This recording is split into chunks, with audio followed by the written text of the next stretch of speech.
Hai, Assalamualaikum semua. Selamat kembali ke kelas Pendidikan Kesihatan tahun 5 bersama saya, Cikgu As. Untuk pembelajaran pada hari ini kita akan teruskan dengan pembelajaran dalam subunit penderaan dalam keluarga. Fokus kita pada hari ini adalah untuk mengaplikasikan kemahiran berkata tidak kepada penderaan dalam keluarga. Sekarang, mari kita lihat beberapa situasi atau keadaan untuk kita mengaplikasikan berkata tidak kepada penderaan dalam keluarga. Mari sama-sama kita lihat. Sebelum kita melihat kepada beberapa situasi atau keadaan yang melibatkan penderaan dalam keluarga, mari kita lihat ataupun imbas semula apakah sebenarnya penderaan. Penderaan boleh berlaku secara fizikal, mental maupun emosi.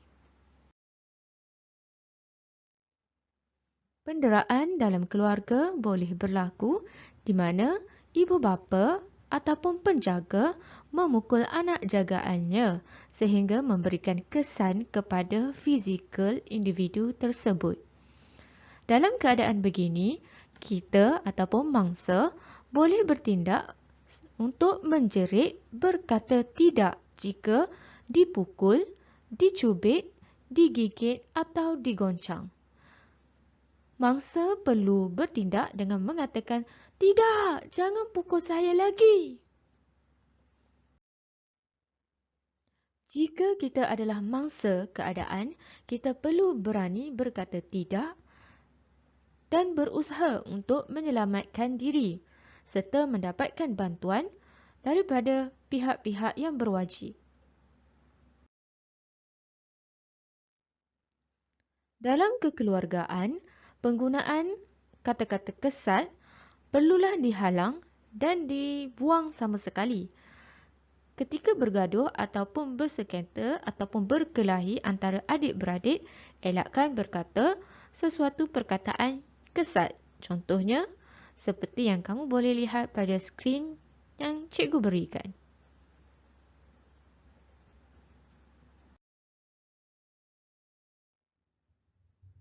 Dalam keluarga juga, elakkan berkata perkataan yang melibatkan cercaan atau memalukan di khalayak ramai. Contohnya, ada keluarga yang dia pergi shopping mall, pusat membeli belah. Kemudian anak dia membuat perangai tak dengar kata dia, dia terus cakap anak dia, kau ni bodoh lah, tak dengar apa yang aku cakap. Itu adalah sesuatu perkataan ataupun cercaan yang memalukan di khalayak ramai, yang boleh beri kesan emosi kepada anak ketika dia masih kecil maupun sehingga dia membesar. Aktiviti buli juga boleh berlaku dalam kekeluargaan. Kita lihat pada situasi adik-beradik. Contohnya antara adik dengan abang. Abang ni sentiasa buli adik. Suruh adik buat itu, suruh adik buat ini dan memaksa adik membuat sesuatu perkara yang dia perlu lakukan. Jadi, apabila adik ni perlu buat perkara yang abang dia suruh, sebenarnya emosi adik ni sudah terganggu dan dia terasa terbeban dan dibebani. Tapi dia tak dapat melawan sebab itu adalah abang dia.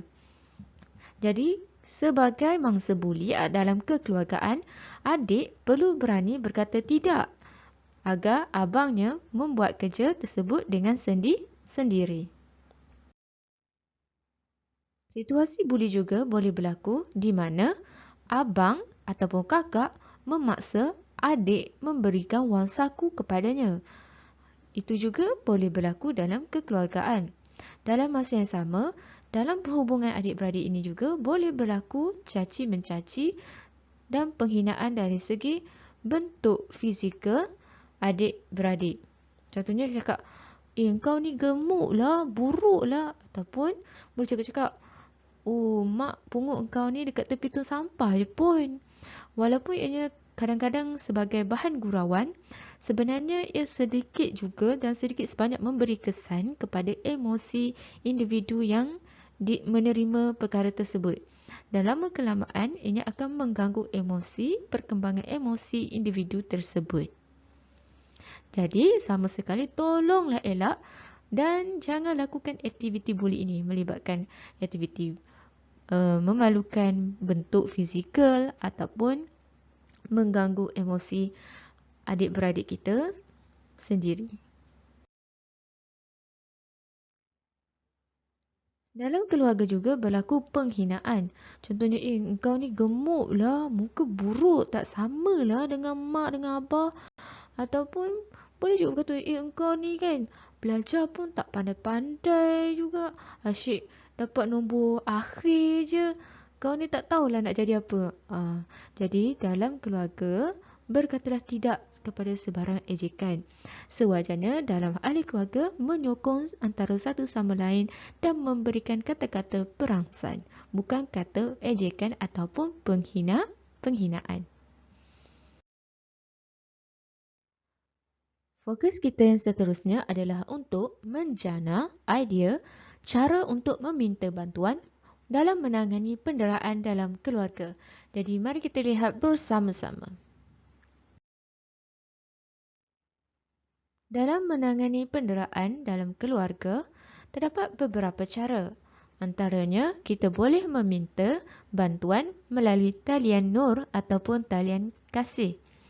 Aduan ini boleh dibuat di talian 15999 ataupun melalui aplikasi WhatsApp dengan nombor telefon untuk dihubungi 0192615999. Talian ini dibuka selama 24 jam. Apakah khidmat yang ditawarkan dalam talian ini?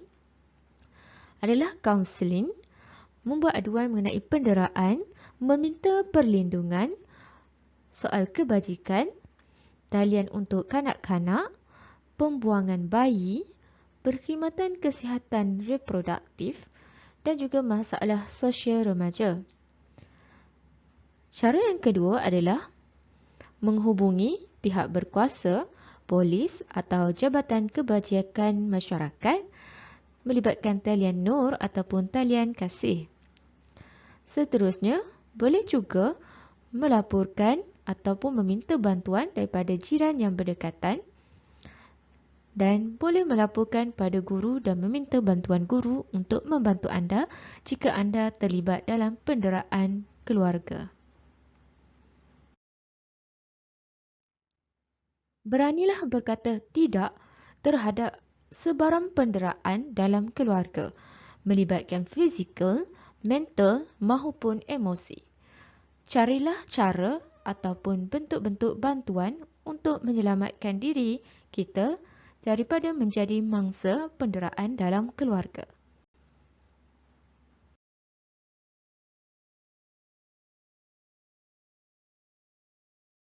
Berjumpa lagi. Sampai sini sahaja pembelajaran kita pada hari ini. Sekian, terima kasih sehingga berjumpa lagi pada pembelajaran yang seterusnya. Bye. Assalamualaikum.